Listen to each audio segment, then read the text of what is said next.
By the late 70s, the oil crisis was in full effect in North America. This was reflected by the rise in popularity of smaller imports like Honda, Datsuns, and Toyotas. Where can four starving interns find a car? Four starving interns can afford. You asked for it. But what if you wanted something smaller than a town car but larger than a soup can? It's true that by the late 70s, even domestics were starting to offer downsized vehicles, but they weren't exactly luxurious. That's where the Toyota Cressida comes in.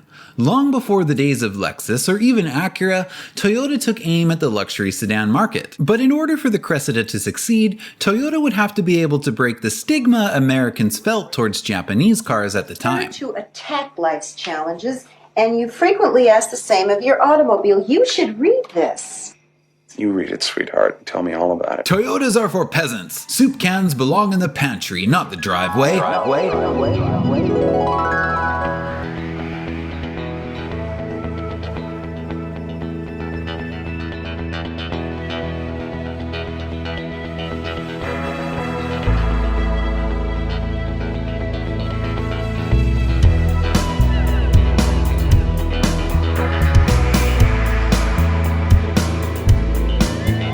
Hey, this isn't my car.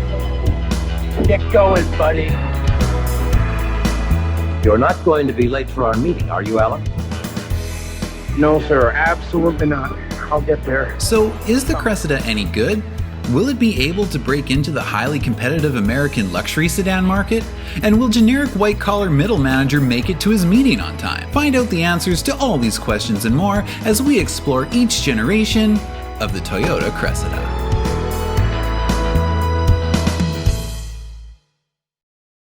The Cressida's roots can be traced all the way back to the 60s, when Toyota introduced the Corona Mark II back in 1968. Back then, the Mark II was a compact sedan. It was built on the existing Corona sedan platform, but slightly larger and more luxurious, hence the name Corona Mark II. The Corona Mark II offered buyers more luxury and a little more size than the standard Corona, while still being exempt from additional Japanese taxes. By the mid-70s, the Corona Mark II had grown in dimensions and was selling okay in the American market. So after the 1973 oil crisis, Toyota sensed an opportunity to enter the North American market with a mid-size luxury sedan. So for the 1978 model year, a year after discontinuing the Mark II in America, Toyota sent the redesigned Mark II back to America as the Cressida. The name change was likely done to avoid association with Lincoln, which had been using mock nameplates for years. For the purposes of this video, we're just going to focus on the North American version of the Cressida, and we'll consider this technically third generation Mark II as the first generation Cressida. The design of the Cressida was quite a departure from the previous Corona models, and considerably larger, with an overall length increase of 11 inches, and the styling was more formal, with sharper edges, which is the Cressida way to say it's more square. But remember, long straight lines and right angles were in style for American luxury sedans at the time. Keen observers may detect a little European styling influence, as the front end shows just a hint of Jaguar. I think this Cressida does look pretty good for the time period, and if we compare it to the top line models other Japanese automakers were offering at the time, the Accord is still a soup can and doesn't really even compete. The Mazda 929 and Datsun 810 are closer, but I think the Cressida is still the more formal looking car. The exterior is accented with plenty of chrome trim, a large chrome grille, part of every luxury car starter pack in the late 70s. The American market got two body styles, sedan and wagon. Mark IIs of this generation were also available in coupes, which would be pretty sick, but they were not offered here. The interior featured pile carpeting and soft plush couch-like reclining seats, another essential for 70s luxury cars. Standard features included power steering, air conditioning, a rear window defroster, a clock, a 3-speaker AM/FM radio, a locking fuel door, and simulated wood grain on the wagon. There was even a trunk light. The instrument cluster consisted of 4 round analog gauges for speedo, temp, fuel, and tach. Tachs were not yet commonplace in luxury cars. There was also this ESP display, and no, this wasn't some kind of psychic system that could read your mind or predict the future, but rather an electro-sensor panel, which sounds just as ridiculous. This system monitored 3 functions: the battery, tail light, and brake lights. Under the hood, the original Cressida engine was Toyota's 4M engine, a single overhead cam carbureted 2.6-liter inline 6. It was rated at 108 horsepower and 134 pound-feet of torque. Midway Midway through 1979, however, the engine was updated to fuel injection, and power was bumped up slightly to 110. While a 5-speed manual was offered in some markets, North American Cressidas were 4-speed auto only. But that's pretty typical for luxury sedans here. By 1980, updates to the Cressida included repositioned reverse lights, vertical grille lines, a rectangular steering wheel, and slightly revised gauges with temp and fuel readouts that are now square. Cruise control was now standard, and sedan models now had power windows and automatic climate control. You could also now optionally add an 8-track or cassette deck to your radio. The ESP display now only advertises 2 functions, tail lights and brake lights, so I guess they took the battery function out of it. Not really sure why, maybe there were issues with it. It does already have a charging dummy light, so I'm really not sure what the battery light even did anyway. Did it just tell you if the battery charge was low? I don't know. The 1978 brochure advertises the ESP display multiple times, but it never tells you what it does. That's classified. The first Cressida would have a rather short 3-year run, with a redesign coming for the 81 model year. I quite like the original Cressida, I think it's cool looking, and for a late 70s Japanese car was extremely well equipped. A good first step at trying to show American consumers who couldn't afford land yachts anymore, but were perhaps a little reluctant to drive a Japanese car, that switching to the dark side didn't necessarily mean you had to give up all of your creature comforts. I hate this car, I just hate this car. Your brother Jerry has a beautiful car, a Lincoln. In fact, you might even find that you will learn to like that Toyota build quality and reliability. But then he makes more money, a lot more money than you do. Alrighty then.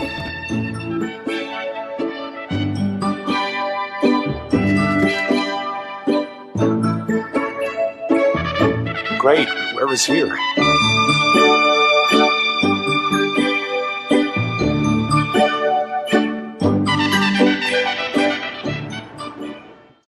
It's 1981. Welcome to the 80s.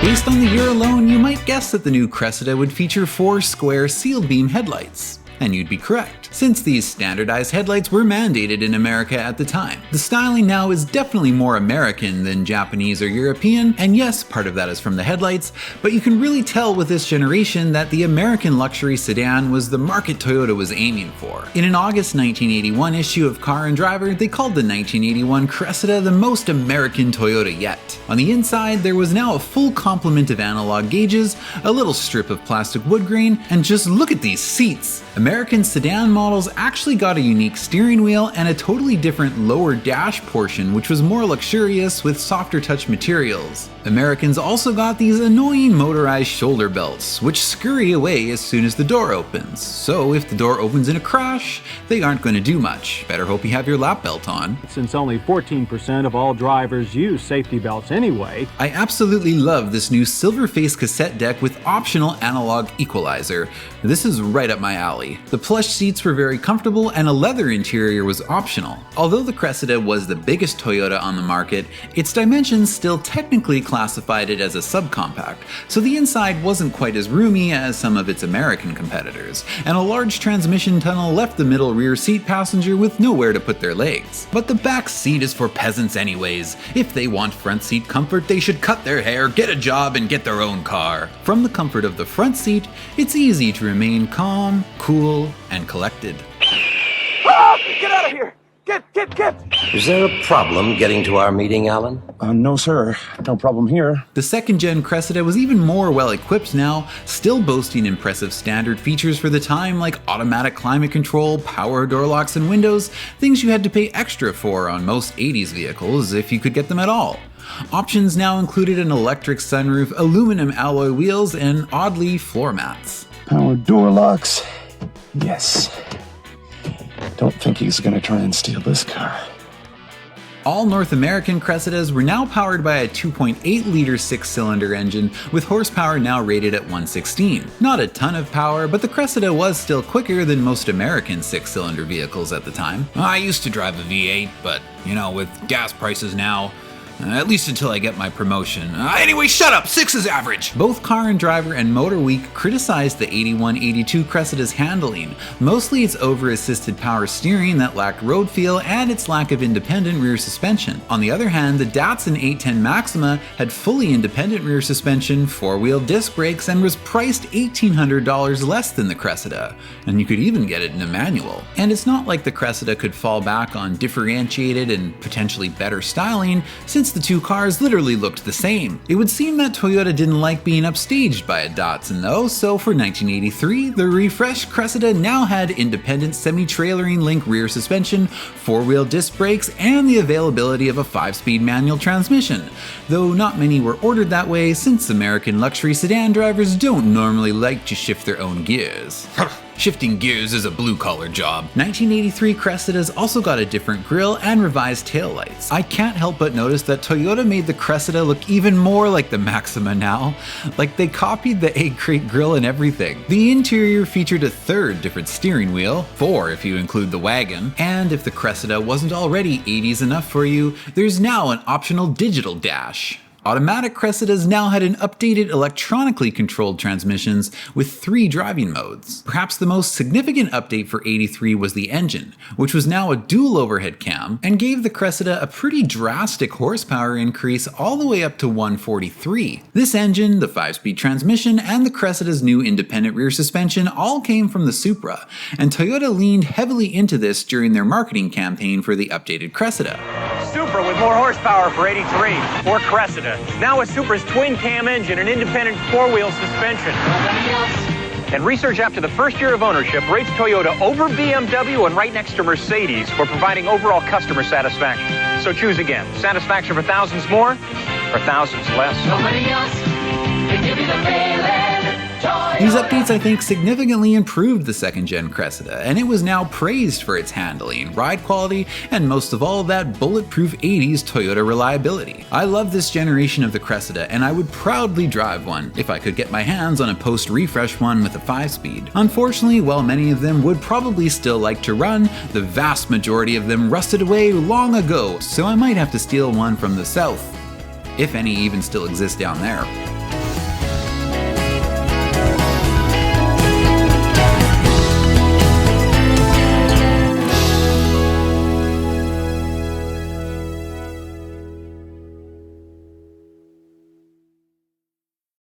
It's 1985. Technology is rapidly accelerating. Microsoft just released Windows 1.0 for IBM-compatible computers. Nintendo released their first entertainment system. And more people started listening to music on compact discs. Technology was rapidly accelerating in the automotive world as well. Enter the new for 1985 Toyota Cressida, now with flush mount headlights. The Cressida is still powered by the 5MGE, but it now makes 156 horsepower. Most Cressidas were still sold with automatics, but for the more enthusiast-minded driver, the 5-speed Cressida was still offered, and the manual package even came with a limited slip differential and Toyota's electronic modulated suspension system. This variable shock dampening system allowed the suspension to be adjusted a little firmer for better handling, suitable for the driving enthusiast that might choose a Cressida equipped with the proper transmission. The suspension setting negates a lot of the criticism that Motor Week gave the automatic Cressida regarding its handling characteristics with the softer tuned suspension. Wait a minute,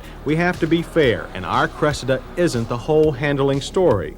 On Cressidas with 5-speed manuals, you also get variable shock damping that gives you just the right firmness for those spirited transits. Of course, most white-collar middle managers would still be ordering their Cressidas with an auto, and the softer suspension with a smoother ride was perfectly suitable for them. Price. Did we win, James? By about $15,000, The automatic transmission retained its electronically controlled normal and power settings, but the economy mode was dropped. Because if you have to drive your vehicle in economy mode, then you should be buying a Camry, not a Cressida, you peasant.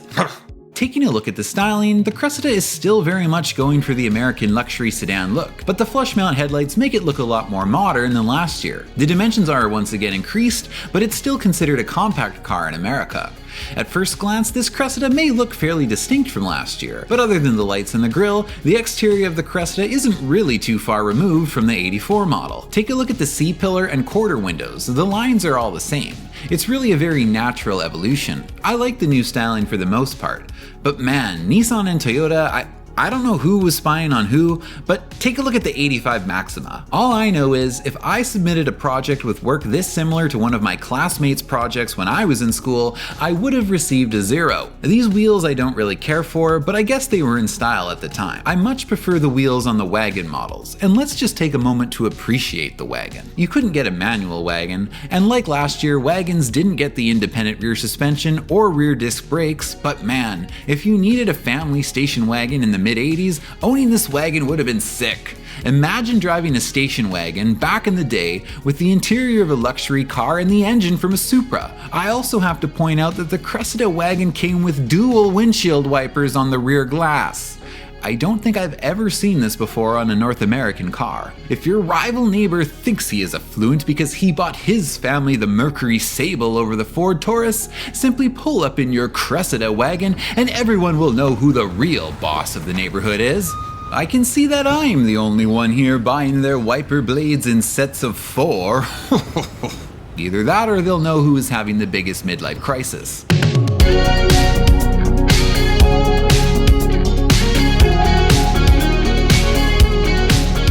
Within the Cressida, you will find plush velour or thick button-topped leather seats that, if they were wrapped in plastic, would look like they belong in your grandma's living room. Leather seat trim was still optional, as was a tilt and slide sunroof, two-toned paint, and a digital dash.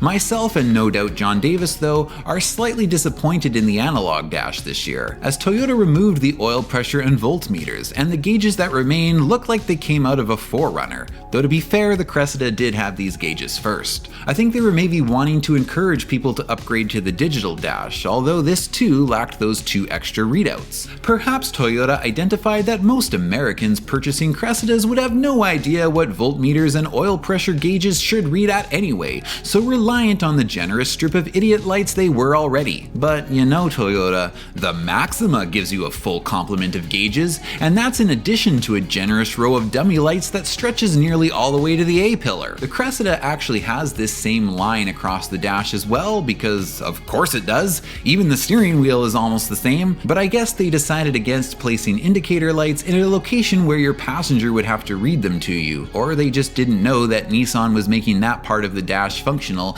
because honestly at this point I'm pretty convinced if they had known, they would have put lights there too. One might be able to criticize the positioning of the radio down below the climate controls as inconvenient to reach while driving, if Toyota hadn't already thought of this and added a little control panel within easy reach of the steering wheel with your right hand, from which you could access most of the commonly used radio and climate settings. Canadian models still had a different steering wheel from US models with the word Cressida on it, whereas US steering wheels got the Cressida crest. The mid-model update came for the 87 model year, and Toyota did the old 180 flip it and send it update for the taillights. The front end received an updated grille and thicker chrome trim that now fully encased the grille and headlights within its rectangular borders. This helped the front look a little more streamlined and modern, I think. The main differences I can spot on the inside are a different stereo, which sadly no longer has a graphic EQ, and a different button top pattern on the seats, which seems a little more toned down. The sad news for 1987 was the discontinuation of the manual transmission, likely due to low sales, as sadly I was not yet around to buy them all. The electronically adjustable sport suspension remained an option called the Sports Package,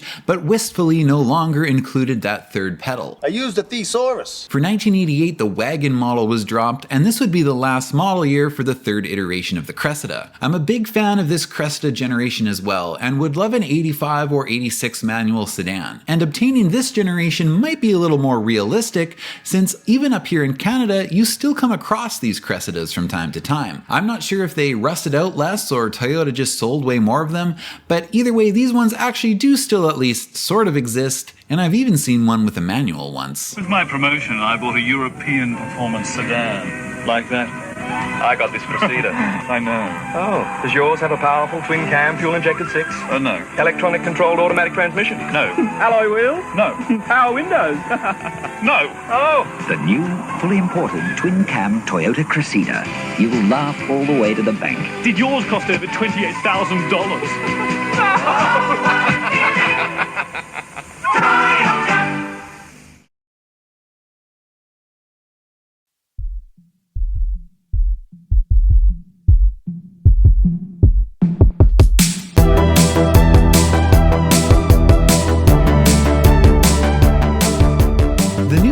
1989 Cressida has once again grown in size and finds itself in an ever-crowding market. There's more competition from Japan now, more from Europe and America, and there's soon to be more competition from themselves. In our ongoing subplot, the 89 Cressida is the model our generic white-collar middle manager finds himself in, as he desperately tries to make his very important meeting on time.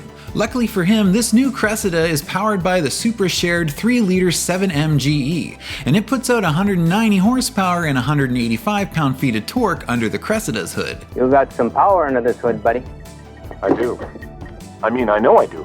A sedan with an auto is the only way the Cressida comes now in America, but that suits our middle manager just fine. Use normal on highways for better gas mileage. Use power for special situations. The voices in my head are getting oddly specific. Off-the-line acceleration is a tad slow, and we all know 80s and 90s automatics aren't known for their quick shifting, but the 3-liter makes up for this with good mid-range torque. The exterior styling, well, it doesn't look bad, but remember what I said about standing out? I don't think the Cressida is doing that anymore.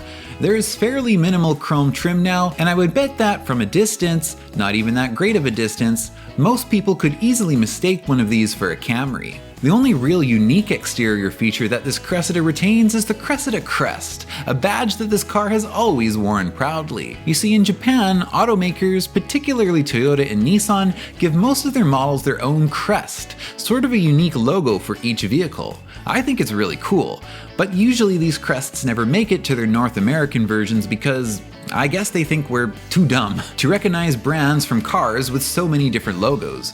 They just want to drill the main brand logo into our heads so we don't have to think, and can easily walk ourselves into a dealer with a sign that matches the logo we saw on the commercial, or on the grill of the car in our neighbor's driveway that we're jealous of. Oh man, check out that car.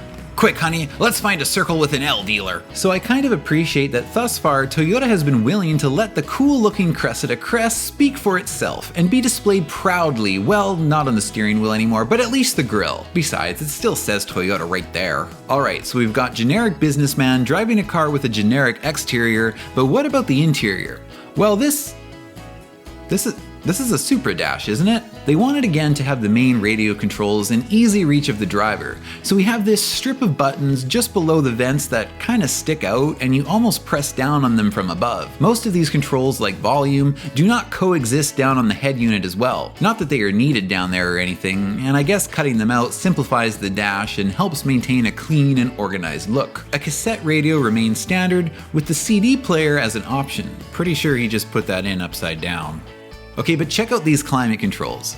It of course still has automatic climate control, and I like that there is a knob for temperature setting, but at first glance, you may think that these controls are a little too simple.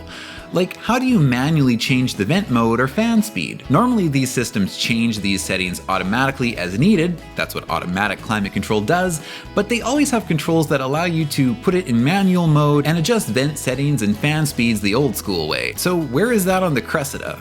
Wait a minute, what's this open close button? Air conditioning. That's what we need. Oh my. Yes, those buttons do still exist, but in a move even more gimmicky than that time when Mazda added oscillating vents to the 626 and 929, you now have to press this open button, which will then eject the climate control portion of the dash outward like a CD tray, and then all these extra buttons become accessible from above.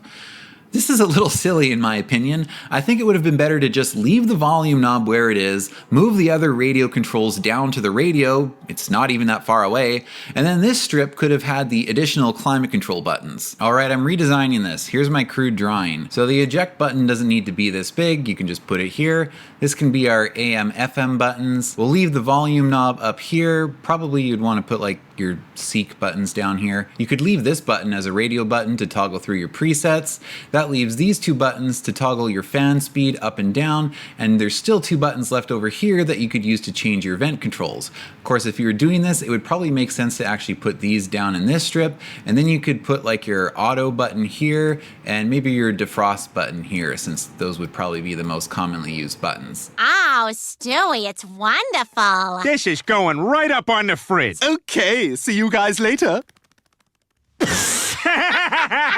The digital dash remains an option, and it's okay, but again, pretty basic and simple, and the analog gauges are nothing more special than you can find in any other Toyota of the era. There is a tachometer, but no oil pressure or voltage gauges. This interior is starting to become a little leftover parts bin special, I think. I don't mind that on the Corolla or even the Camry, but this is the Cressida. It's supposed to be the flagship. I'm almost starting to wonder if the Cressida was being purposely down-marketed at this point in order to make the Lexus stand out more, since the first Lexus dealers would be opening in 1989. Cloth remains the standard seat option, and the optional leather is nice but not couch-like anymore. That era of auto interiors was pretty much done by the 90s. The mid-model update came for 1991, and, oh, it finally happened. Toyota took the Cressida crest away from us in order to display Toyota's new branding front and center on the grille. On the interior, somebody must have told them that slide-out CD tray climate controls were ridiculous, so they were gone, and a slightly redesigned center stack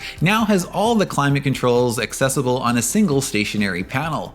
They've tweaked the design of the upper radio controls as well. Changes were pretty sparse for this generation of the Cressida's mid-run update, and about the only other one I can spot is one of the laziest taillight updates I've ever seen. This is what you call changing it just for the sake of changing it. I've been a little hard on this generation, and it definitely is my least favorite Cressida, but it's not all bad. It's still a rear-drive sedan with a super engine and golden-era Toyota build quality. It handles good, the ride is good, the power is adequate, it's still a good car.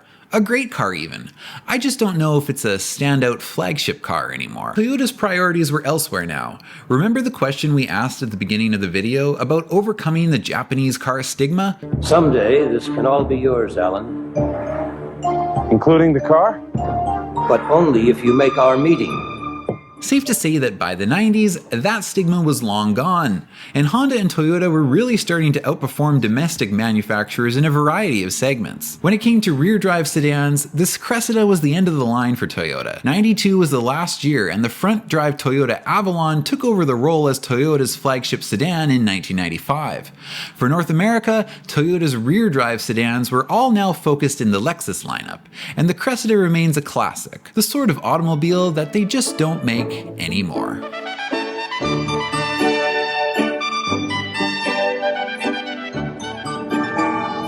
You made it, Alan. You're on time. The '89 Cressida. Quality choice, smart decision. We like smart people. You got the job. What did you say? I got the job? That's great! Oh, amazing car.